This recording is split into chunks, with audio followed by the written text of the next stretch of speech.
Hey guys, welcome to this video on the front-end learning path in 2021. This video is for you if you're planning on becoming a front-end dev or you're a junior front-end dev and keen to know what should you be learning next. I've split this video into 7 parts. We have HTML, CSS, JavaScript, React, Vue, Angular, and front-end tooling. Every path is pretty detailed, so I will leave timestamps in the description to help you come back to the parts that you're more interested in. With that in mind, let's begin with our first topic, which is HTML. If you want to become a front-end dev, knowledge of HTML is a must. It's something you simply cannot skip. You're going to begin by understanding what exactly is HTML. HTML, which stands for Hypertext Markup Language, is the most basic building block of the web. It defines the meaning and structure of web content. It comprises of HTML elements or HTML tags, which are responsible for the content to appear in a certain way in the browser. Once you learn about the various elements, learn about attributes. Attributes contain extra information about the element that you don't want to appear in the actual content. Once you have the basics out of the way, focus on writing semantic HTML, which clearly describes the elements with a meaning to both the browser and the developer. Finally, focus on writing accessible HTML. Accessibility is the practice of making your website usable by as many people as possible. Apart from catering to people with disabilities, accessibility also involves making your website accessible to people with mobile devices and even slow internet connection. Being able to write semantic and accessible HTML is a huge plus point during your interviews as well. Now, once you have a good grasp on HTML, the next topic in the front-end path is CSS. There are quite a few things to learn when it comes to CSS, so I have further split this topic. Let's start with the fundamentals. You're going to begin by understanding what exactly is CSS. CSS, which stands for Cascading Style Sheets, is a style sheet language and is basically the code that styles the web content. So HTML defines the structure of your website, and CSS is used to selectively style the HTML elements. You're going to begin by understanding about CSS selectors, which are rules to select HTML elements in your website. There are a few basic selectors, a few complex selectors, and something also known as pseudo selectors. Once you understand the selector rules, you then move on to the different CSS properties. Basically, what are the properties for a particular HTML element that you can style? For example, color, background color, the font size, font style, and so on. Knowing the properties is not enough though. You also need to learn what values can be specified for those properties. Some accept a number, some accept a string, some a percentage, and some accept a predefined set of values. Make sure to also understand the differences when specifying units as an absolute value or a relative value. The next thing to learn about is CSS specificity. For me, this is one topic that you definitely should master to be able to write good CSS. When multiple styles are applied to the same element, CSS specificity decides which of the styles should ultimately be applied in the browser. The next topic is the CSS box model. It is padding, border, and margin.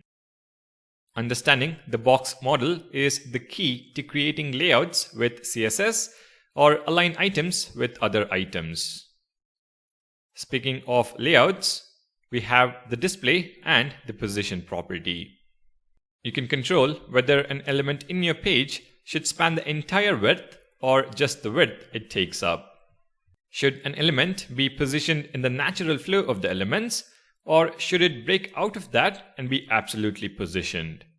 Or should it be fixed to one particular place in the web page? Now we can control all of this using the display and position properties. They both are very powerful and are really important to create layouts with CSS. Once you're through with the fundamentals, you can dive into the more advanced concepts. Shadows, gradients, transforms, transitions, and animations. These topics will help you take your user interface to the next level, and when used in the right manner, can really help impress your clients with their requirements. Next, we have CSS variables, which allow you to define values once and reuse them across multiple styles. A good example is when defining the colors for your design. The next topic is media queries. Media query is a CSS technique which is useful when you want to modify your site depending on a device type, screen resolution, or browser viewport width. This is a good topic to go through and understand about responsiveness in a website. Finally, wind up your advanced CSS by learning about the layout modules, Flexbox and Grid. Both help simplify the layout of your web page. How to horizontally align elements, how to vertically align, how to center align, how to create responsive layouts are all sort of expected from a front-end dev. I would suggest you start with Flexbox and then dive into Grid if you need more flexibility in your layouts. The next topic is CSS preprocessors. They are scripting languages that extend the default capabilities of CSS. What I mean by that is they enable you to use logic in the CSS code such as variables, nesting, inheritance, mixins, functions, and so on. You can write reusable code snippets, which effectively reduces the amount of code that you have to write. The popular ones are Sass, Less, and PostCSS. Sass is something I would recommend you get started with. Alright, the final discussion around the CSS learning path is about frameworks. Sometimes, writing your classes from scratch can be time-consuming. CSS frameworks provide you with classes that have predefined styling so that you can focus on your app styling rather than creating the styles. Popular ones out there are Tailwind, which is a utility-first CSS framework, and we of course have Bootstrap, which was hugely popular in the last decade, and we also have Materialize, which follows material design specifications. Have a glance at all three and pick the one which best suits your website. With that, we are done with our CSS learning path. Next, we proceed to address the elephant in the room, which is JavaScript. JavaScript is something that can easily overwhelm you if you're new to Frontend, which is why I've broken this down into 3 sections: Fundamentals, Advanced, and then Libraries or Frameworks. Let's start with the fundamentals. First and foremost, understand what exactly is JavaScript. JavaScript is a scripting or programming language that allows you to implement complex features on web pages. For example, creating dynamically updating content, multimedia, adding interactivity to your HTML elements, and so on. JavaScript basically programs the behavior of a web page. Next, you need to learn how to run JavaScript. You could use the script tag in an HTML file, link an external file, or even run in the browser console. So you get started by learning how to run the code you write. Personally, I recommend an HTML file with a script tag and a console log statement that says hello world. Once you learn to run your code, you can get started with the different concepts. The first concept to learn is about variables, which let you store data. In JavaScript, there are a few nuances that you need to learn which differ from variables in other programming languages. Start with variable declarations using var, let, or the const keyword. Then learn about the concept of scope when it comes to variables. You have global, function, and block scope in JavaScript. You'll learn that var declarations are function scoped, whereas let and const declarations are block scoped. Another important concept is that of variable hoisting. Although var, let, and const declarations are all hoisted, you learn that only var declarations are also initialized with undefined. This lets you use a var declared variable even before it is declared. Let and const declarations, however, throw a reference error under a similar situation. Now, once you have a good understanding of variables, you then move on to data types and data structures. What you have to keep in mind is that JavaScript is a loosely typed dynamic language. So variables in JavaScript are not directly associated with any particular value type. Any variable can be assigned values of all types. Now, the latest specification defines 9 data types. 6 of them are primitive types that can be checked using the type of operator. We have undefined, boolean, number, big int, string, and symbol. We then have null, which is a special primitive type. We also have object, which is not a data type, but a structural type with which we can construct other data structures. And finally, we also have function. Function is not a data structure, but it does answer the type of operator and hence made it into the list. Like any other language, JavaScript also has a few built-in data structures. You learn about arrays, maps and weak maps, set and weak set, and of course, the date object. A proper understanding of these will help you write better code. And once you understand the different data types, the next topic to focus on is type conversion. When writing code, you'll find yourself having to convert data from one type to the other. You can convert it yourself using a few methods that are available, like toString, toBoolean, and so on. This is called an explicit type conversion. On the other hand, there is also implicit type conversion, where JavaScript itself will automatically convert the type to be able to run the code we have written. This has both advantages and disadvantages, but type conversion is definitely a topic to read about in detail. The next beginner topic is about equality. You must understand the difference between double equals and triple equals in JavaScript. The next few set of topics is common to other programming languages, so I'm going to quickly go over them. We have loops like while, do while, and for. We of course have the break continue keywords that go hand in hand. We then have 2 more loops, namely for in and for off, which are helpful when iterating over a certain type of data. The next topic is about control flow, which again is nothing new. You have if else, switch, and the try catch throw statements for error handling. Next, we have expressions and operators. Here, you're going to learn about the different operators like assignment, arithmetic, logical, conditional, and so on. Next, you're going to learn about functions.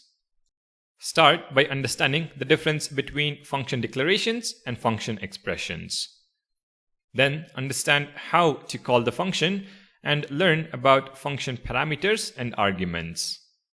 When dealing with arguments, learning about destructuring and the rest operator, which were introduced in ES6, is also good. Next, learn about scope when it comes to functions. How variables declared inside a function are not accessible in the global scope. However, without the var keyword, that is still possible. Finally, learn about arrow functions that offer a more concise syntax to writing functions in JavaScript. The last fundamental topic to learn is about the Document Object Model, or DOM for short. It is a standard to get, change, add or delete HTML elements. With that, we complete the fundamentals of JavaScript. Let's now move on to the advanced section. You're going to start from where you left off about functions. That is, functions and scope. You will now learn about scope when dealing with nested functions, about lexical scoping, about immediately invoked function expressions, and the revealing module pattern. Once you have a good understanding of scope, you can then move on to the concept of closures. You will understand that a closure gives you access to an outer function's scope from an inner function. Once you understand closures, a good tool to have in your pocket is function currying. It is one of those advanced techniques of working with functions that could definitely help you write better code. Next, we have the all-important yet so confusing topic in JavaScript, which is this keyword. You'll learn that this is basically the execution context and introduces sort of a dynamic scope in the sense that you can call the same functions with different values of this keyword. You'll learn how to determine the value of this keyword using 5 simple rules. The rules are implicit binding, explicit binding, new binding, lexical binding, and default binding. Once you understand the rules, all your confusion about this keyword will be cleared. Something that goes hand in hand with this keyword is the concept of prototype. You'll learn that every function in JavaScript has an object called prototype, which allows you to have shareable methods when creating instances of a function. You'll then learn about inheritance in JavaScript, which is possible because of the prototype and the prototype chain. Next, you can learn about ES6 classes, which is pretty much a syntactical sugar around functions and prototypes. You'll then move on to the concept of iterators and generators. And then you will learn about event loop in JavaScript. Understanding about the event loop will help you create a mental model about the other advanced concepts and is a key to understand how the code you write will execute. The next topic to understand is async JavaScript. This knowledge is especially required when you're making that transition from a junior dev to a senior dev role. First, you learn about the traditional methods JavaScript has available for running code asynchronously. Set timeout to run code after a set time, or set interval to run at regular intervals of time. Next, you learn about callback functions, which are basically functions passed into other functions as arguments and are invoked after some operation has been completed by the parent function. You will learn about the drawbacks and about callback hell, which will introduce you to the concept of promises. Promises are a comparatively new feature that allows you to defer further actions until after the previous action has completed or respond to its failure. For example, wait till data is fetched from an API and then perform some action on the data that is received. Finally, you will learn about async functions and the await operator, which makes chaining promises simpler and easier to read. The next advanced topic you would want to learn is about the module system in JavaScript. You will understand how we can split JavaScript programs into separate modules that can be imported when needed. You learn about module systems like CommonJS, ES modules, how to export and import modules, and also the distinction between default and named exports. When you dive into module systems, you also probably want to take a look at package managers. They allow you to package your modules and import or export them in different projects. The popular package managers are NPM and Yarn. Now, apart from these discussed advanced topics, you can also have a look at fetching data from an API, the browser storage API, the video and audio API, and even the Canvas API. Now, if you're interested in learning about these advanced JavaScript topics, I do have a course on preparing for a front-end interview where I dive deep into these advanced JavaScript concepts. The link, of course, is in the description down below.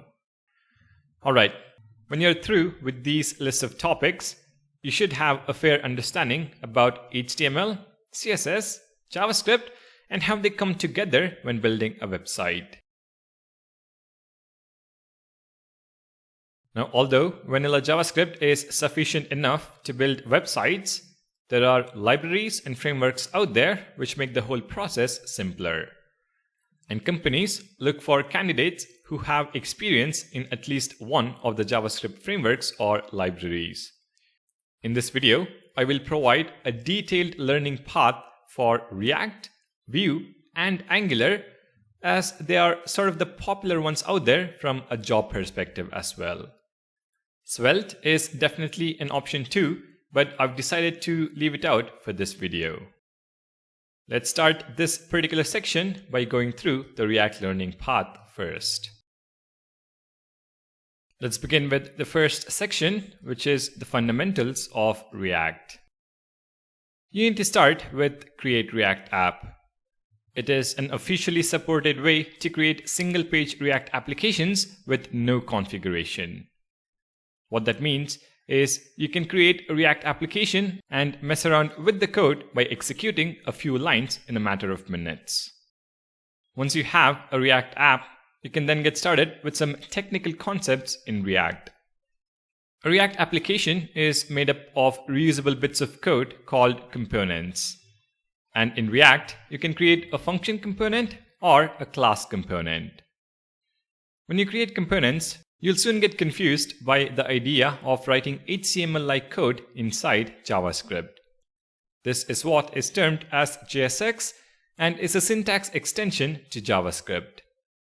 With JSX, you pretty much describe what the UI should look like. Then you're going to come across the concept of props. Props, which stands for properties, are just arbitrary inputs for a component which play a major part in making the component reusable. However, props are read-only. A component can never modify its own props. This is the point in time where you start about state. State allows React components to change their output over time, which in turn re-renders the UI. Once you have a good grasp on props and state, you need to understand how to modify state. Along with that, it is also important to understand what causes a component to re-render and how to hook into those methods. So you will learn about two basic hooks, namely useState and useEffect for a function component, and you will learn about setState and the component lifecycle methods for a class component. Now that we are able to use state to change values within a component, we want to leverage that value and conditionally render the UI. So your next step is to understand the different ways to conditionally render elements in the JSX. After that, you will learn how to render a list of items and the key prop which is required for lists. Finally, you will understand how to build simple forms like login and registration by understanding the concept of controlled components in React. By progressing through the topics in this order, you would have a really good understanding of the fundamentals in React. The second section focuses on learning the advanced topics in React. You will start by learning about React context, which solves the problem of prop drilling. You will then come across higher order components and the render props pattern, which are patterns to share logic across components. You will then learn about refs, which let you access the DOM, and also error boundaries, which let you catch errors and have a graceful UI fallback if there are any exceptions. Then you will learn about React portals, which let you render UI outside the root element of your React application. Once you've understood these topics, you should focus on making HTTP requests from your React application. You can either use fetch or a package like Axios to understand how to make GET and POST requests at the minimum. Finally, you can concentrate on some of the other hooks like use context, use reducer, use ref, use memo, use callback, and even implement custom hooks that will share logic across function components. Some of these topics are specific to class components, and some are specific to function components. My advice for you would be to learn both of them. If you were to appear for an interview, there is a high possibility that they have a few applications where they still use class components and would expect you to have a knowledge about class components and not just function components. If you've gone through this list of advanced topics, you are in a great position. Now, once you're thorough with React itself, it is then time to focus on the ecosystem. That is, other packages which play well with React and help you create awesome React applications. The first thing you need to learn is about state management. You can either learn Redux or MobX and Apollo client if you're using GraphQL. React Query is also a package that is great when you have to manage server state in your application. Next, you're going to learn about routing, how to deliver different components when the user visits different URLs in the browser. The go-to package is React Router. The next thing to learn about is styling your React applications. You can get started with CSS and JS solutions like style components or emotion that are really popular, or you can also go the route of Tailwind CSS, which is rising in popularity. And if you want to quickly get up and running, you can use UI libraries like Chakra UI, Material UI, and Design, and so on. But styling your React apps is definitely a key thing to learn. Next, if your application has complex forms to deal with, you might want to learn Formic or React Hook Form. I've used Formic and found it to be amazing, but React Hook Form is something you could explore if you wish to. When it comes to testing, you'll be learning Jest with React Testing Library for unit testing and Cypress for end-to-end testing. Apart from these categories, there are a few miscellaneous things that will definitely help you if you wish to learn. For example, Storybook. If you wish to document your components, it is the package for you. And if you want to have internationalization in your app, you can experiment with the React i18n package. If you want to add authentication, you can go with Firebase or Amazon with Cognito. Of course, there is the option of Netlify as well. Finally, you might want to focus on a few practical React libraries that will be useful in most of your React applications. For example, adding modals, tooltips, charts, and so on. Now, if you've come this far, congratulations. You definitely know your React. If you want to broaden your horizons, there are a few paths you could take a detour into. If you want static site generation, there is Gatsby. If you want server-rendered apps or even static sites, there is Next.js. And if you want to dive into the world of native mobile apps, there is React Native. So this pretty much is your React learning path for 2021. Next in our list is Vue.js. Vue is a progressive framework for building user interfaces. Let's again begin with our first section, which is the fundamentals. You need to start with the Vue CLI. Vue CLI is a command line interface tool that you can use to create a brand new Vue project with just one command in your terminal and is preferred for building medium to large scale applications. Once you have a new project, you start with the technical concepts. The first one is about single file components. They are files with .vue as the extension and encompass the HTML, CSS, and JavaScript into a single file representing a portion of the user interface. Once you get familiar with the .view files, you'll need to focus on the template syntax. In Vue, directives are special attributes that you can place on HTML elements to add some functionality. You'll begin by understanding how to bind data from the JavaScript block into the HTML block. You'll learn about binding text, HTML, and attributes. This knowledge will help you move on to conditional rendering. How to show or hide elements based on a value using the vif, velse, and vshow directives. Next, you learn about rendering a list of elements using the vfor directive and about the key attribute when rendering a list. Next, you learn how to define methods which allow you to handle events such as click of a button. Event handling will lead you on to form handling, where you learn how to manage the state of your form and submit the data on click of a button. The next topic for you to focus would be computed properties. They allow you to create data from existing sources and have the capability to automatically compute whenever the dependency change. For example, calculating the order total whenever an item is added or removed from a shopping cart. The last topic under the fundamentals section is watchers. Watchers basically allow you to watch for specific properties and react to changes in those properties. A common use case is making API calls when a parameter changes. With the knowledge of these fundamental topics, you should be able to create small Vue applications. However, for larger apps, you need to be aware of the more advanced concepts.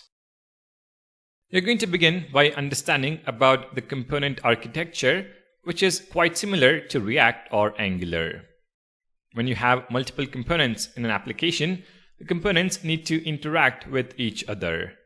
You learn about props, which is data sent from the parent down to a child component, and also about custom events, which enables a child component to send some data back to the parent component.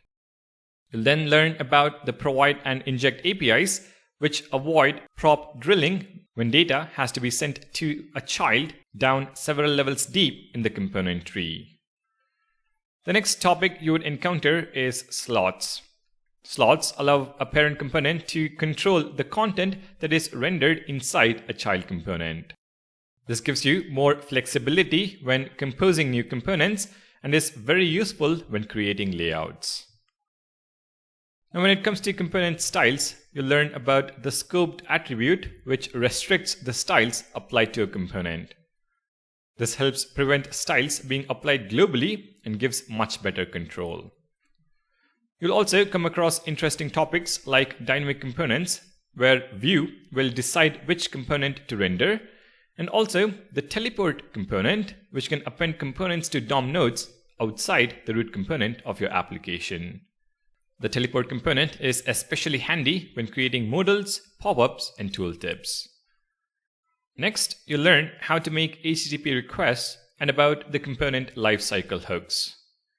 You'll also learn about template refs, which allow you to directly get hold of a DOM element. After that, you learn about mixins, which help you reuse logic across components. Finally, you'll learn about the composition API, which was introduced in Vue 3. The composition API replaces the options API. For example, data is replaced by ref and reactive, computed option is replaced by the computed function, and so is the case with watchers and lifecycle hooks. The composition API basically helps you write related code together and not have them spread apart in a file. Basically, an improvement from a developer experience point of view. You can also write hooks or composables, which is a replacement of mixins and helps you reuse functionality across components. Now, once you're through with Vue itself, it is time to focus on the ecosystem. That is, packages which play well with Vue and help you create awesome Vue applications. So let's take a look at this third section. The first thing you need to learn is about state management. You can learn about Vuex. Next, you're going to learn about routing, how to deliver different components when the user visits different URLs in the browser. The go-to package is View Router. Next, we have styling of Vue applications. You can use something like Tailwind CSS, or if you want to quickly get up and running, you can use UI libraries like Chakra UI, Element UI, Beautify, and so on. Next, if your application has complex forms to deal with, you might want to learn Vue Formulate. When it comes to testing, you'll learn about Jest with Vue Testing Library for unit testing, and again, Cypress for end-to-end testing. Apart from these categories, similar to React, there are a few miscellaneous packages that will definitely help you if you wish to learn. For example, Storybook, internationalization with Vue i89 package, and a couple of others. If you've come this far, congratulations. You have a good amount of knowledge about Vue. If you want to further move on the Vue learning path, you can learn about Gridsome for static site generation, Nuxt.js for server-rendered apps, and Capacitor, which works with Vue for mobile apps. So that is the Vue learning path. Alright, the last framework is Angular, which is again broken down into 3 sections. Let's begin with the first section, which is the fundamentals of Angular. You need to start with the Angular CLI. Angular CLI is a command line interface tool that you can use to create a brand new Angular project with just one command in your terminal.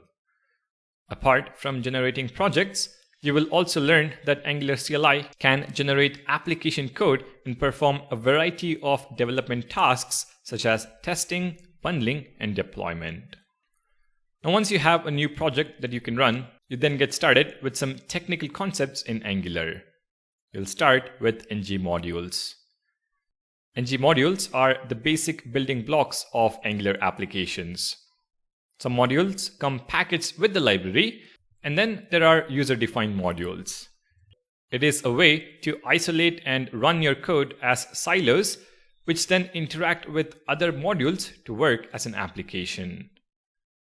An Angular app always has at least one root module that enables kickstarting, and typically one or more feature modules. For example, if you're building an e-commerce app, you would have one feature module for users, one feature module for products, one feature module for checkout, and so on. So basically, ng modules provide a compilation context for components, which brings us to our next concept. Angular has a component-based architecture.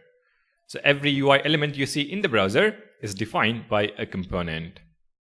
A component is nothing but a class that controls the logic, a template that controls the view, and some metadata that ties together the class and the template.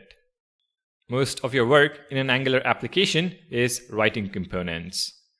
The next few concepts to learn revolve around the template syntax. A template is simple HTML with some Angular magic. So you need to learn the syntax for the code you write inside a template file. Start with interpolation and property data binding, where the data flow is from a component class to a component template, or from source to the view. Next, you learn about event binding. Event binding allows you to listen for certain events such as keystrokes, mouse movements, clicks, and touches. You'll understand how to run some code based on an event. Event binding involves data flow from the view to the source. Next is the concept of two-way binding, which gives your application a way to share data between a component class and its template. This is the banana-in-a-box syntax, which is widely used in writing forms in Angular. Next, you should become familiar with the pipe operator, which lets you transform and display data. For example, displaying a string as a currency value, formatting date, and so on.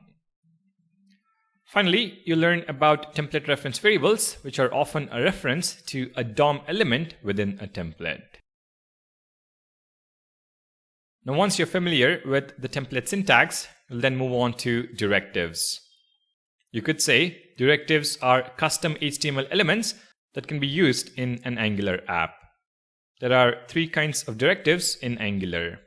The first one is the component, which we already talked about. In Angular, you include each component as a custom HTML tag that gets rendered in the browser. Next, we have structural directives. These directives change the DOM layout by adding and removing DOM elements.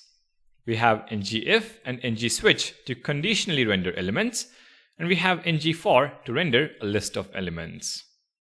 Lastly, we have attribute directives that change the appearance or behavior of an element, component, or another directive. There are a few built-in directives, which takes us to the next concept of component styling. For adding and removing classes, we have the ngClass directive, and for adding styles, we have the ngStyle directive. Both are examples of attribute directives. We then move to an understanding of component interaction in Angular. Since our entire application is built out of components nested at various levels, we must understand how to pass around data from one component to the other. There are several ways by which components can communicate. But for a beginner, you should focus on the input and output decorators. Input is used to pass data from parent to the child component, and output allows the child to emit an event to its parent with which the parent can then run some code.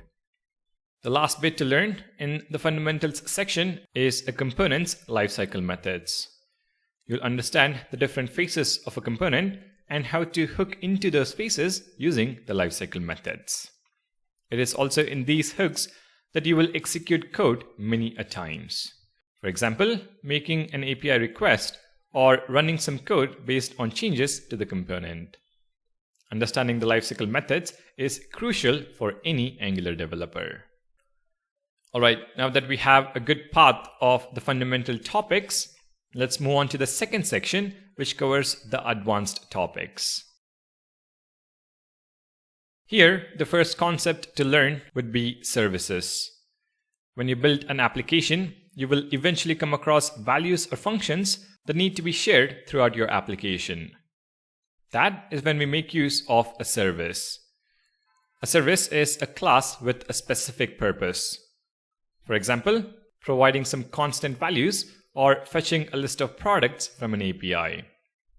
Services can also depend on other services. You will learn about dependency injection in Angular and how to provide a service to components that require it. You can provide services at a module level or an individual component level based on your requirement. Next, you're going to learn about observables.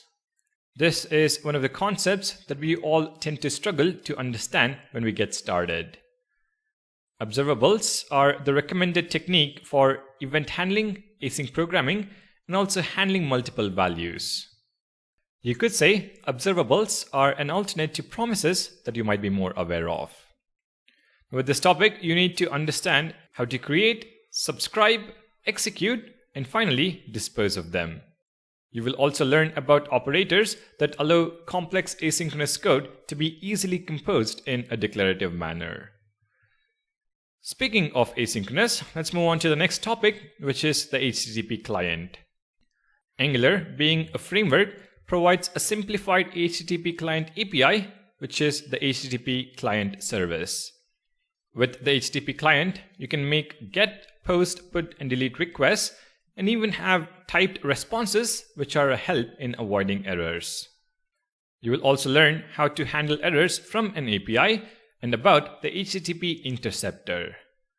For example, if you have to attach a bearer token for every request, adding the interceptor is the way to go about it. The next thing to learn is about forms. Angular provides two different approaches to working with forms in your application. The first approach is what is called as template-driven forms. In this approach, you rely on the directives in the template to create and modify your form model. They are suited for simple forms like login and registration. Coming to the technical concepts in a template-driven form, you will first encounter the forms module. This is the module that provides the necessary directives to work with the template-driven approach.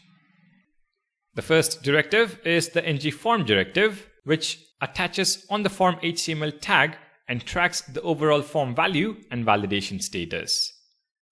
Next, we have the ngModel directive, which you specify on every form field to track its value and validation state. Sometimes you might want to group several fields under one label. For example, an address field which encompasses the street, city name, and PIN code. In such a scenario, you can make use of the ngModel group directive. Once you get a hang of data binding, you then move to understanding how to track the state and validity of your entire form. When you're able to do that, you then proceed with adding validation and displaying error messages. Finally, you can make use of the ngSubmit output property on a form tag to be able to submit the form you have created. My recommendation, especially since you would be starting with forms in Angular, is to go with the template-driven approach. Once you get a decent idea of how forms work, you can then move on to the second approach, which is the reactive forms approach. Unlike the template-driven approach, which abstracts quite a few things to make it simpler, reactive forms provide more direct and explicit access to the forms model. This approach also scales better and is more robust in the sense that you have better usability and is testable. If you're building an application that is forms heavy with a lot of complex logic, reactive forms should be your choice. And just like the first approach, reactive forms also have a few technical concepts to get familiar with. You'll start with the reactive forms module that provides you with the necessary directives. To create a single field, we use the form control directive, and for a group of fields, we use the form group directive. You'll then learn about setValue and patchValue methods that let you programmatically modify either the entire form model values or only a portion of the form model values. The next bit you'll come across is the form builder service. When you get started, you'll be creating form controls and form control groups manually, which becomes repetitive when dealing with a lot of forms. The form builder service provides convenient methods for generating those form controls. Once your form is up and running, your next step is to add validation. You can make use of built-in validator functions or even build your own custom validation rules. You'll then learn about the form array directive, which lets you work with an array of values. This will help you add dynamic form controls to your form. For example, adding multiple phone numbers or multiple addresses if the user wants to. Finally, you'll submit the form with the ngSubmit output property. So that is about forms in Angular. The next topic to learn is routing. Since single-page applications have just the one HTML file, it is important to split your app into features and render only the relevant features for the user. To achieve that, we need routing implemented in the application. Routing allows you to display specific views for your application depending on the URL path. To add this functionality, you will first need to import the router module in your application. Then you're going to learn how to configure the different routes for the app, and you'll make use of the router outlet directive that dynamically loads a component based on the URL path. To be able to navigate to the different routes from the UI, you'll need to learn about the router link directive. Once you've understood the basics of routing, you will then learn how to configure wildcard routes, which allow you to add 404 pages, and also how to redirect routes. When working with routes, you'll often come across scenarios where the content is dynamic based on what the user has previously selected. In such cases, you'll need to work with route parameters. You'll also learn about optional route parameters while you're on the same topic. Now, as your application grows more complex, you may want to create routes that are relative to a component other than your root component. So you'll end up learning about nested routes, also called child routes. After that, we have relative paths, that allow you to define paths relative to the current URL segment. You will also learn about a performance optimization technique, which is lazy loading. By configuring your router to lazy load modules, Angular will only load modules as needed rather than loading all modules when the app launches. Finally, you learn about route guards, which prevent unauthorized users from accessing certain routes. For example, allow users to view pages only if they're logged in. Once you're done with routing, you can finish the advanced section by learning a bit about animations in Angular. Once you're through with the fundamentals and the advanced topics, you can focus on a few things in the Angular ecosystem. For state management, you can use ngrx. If you want to use a UI component library, you can make use of Angular Material. For unit testing, you can learn about Jasmine and Karma, and for end-to-end testing, you can learn about Protractor. Finally, for server-side rendering, you can take a look at Angular Universal. With that, we complete not only our Angular learning path, but all the 3 paths related to libraries and frameworks with JavaScript. Let's now take a look at the last section, which is to do with tooling and miscellaneous. There are a few tools that help you with your development and are required when working in a team. First, we have a code editor. I highly recommend VS Code and installing a bunch of extensions that will accelerate your coding speed. Next, learn about version control. There is Git and of course GitHub to host your code. After that, you learn about linters. Linters are tools that go through the code and tell you about any errors that are present, what error types they are, and what lines they're present on. ESLint, which is highly configurable, is the recommended JavaScript linter to learn about. Next, we have code formatters. Code formatters are somewhat related to linters, except that rather than point out errors in your code, they usually tend to make sure your code is formatted correctly according to your style rules, ideally automatically fixing errors that they find. Next, focus on browser dev tools which help you easily debug your code. Learn about the Elements panel, the Console panel, and the Network panel to begin with. Then move on to the Source panel and how to set debug points in your code and walk through lines of code. Install browser extensions which also help with your development and debugging. Next up is bundlers, which are tools that get your code ready for production. They aim at optimizing your builds, making them as small as possible before being uploaded to a storage bucket or to a server. You can learn about Snowpack, Webpack, Rollup, or Parcel. Finally, a nice to have tool in your arsenal is TypeScript. TypeScript is a typed superset of JavaScript which compiles down to JavaScript that browsers can understand. With TypeScript, you get the benefit of not only writing your code with the latest features, but you also get to add types to your code. The static type checking can save you from countless hours of debugging and help you identify bugs that otherwise would have been found only at runtime. So it is something that I highly recommend you at least get started with once you're done with the other sections. Alright, with that, we come to the end of this front-end learning path. For me, this big picture is what I would have liked when starting with front-end. Hopefully, you like it as well. If you have enjoyed the video and found it helpful, please do leave a like and subscribe to the channel. You can also support the channel by purchasing the front-end interview preparation course, for which I have a discounted purchase link in the description down below. Thank you guys for watching and stay tuned for more videos on web and mobile development.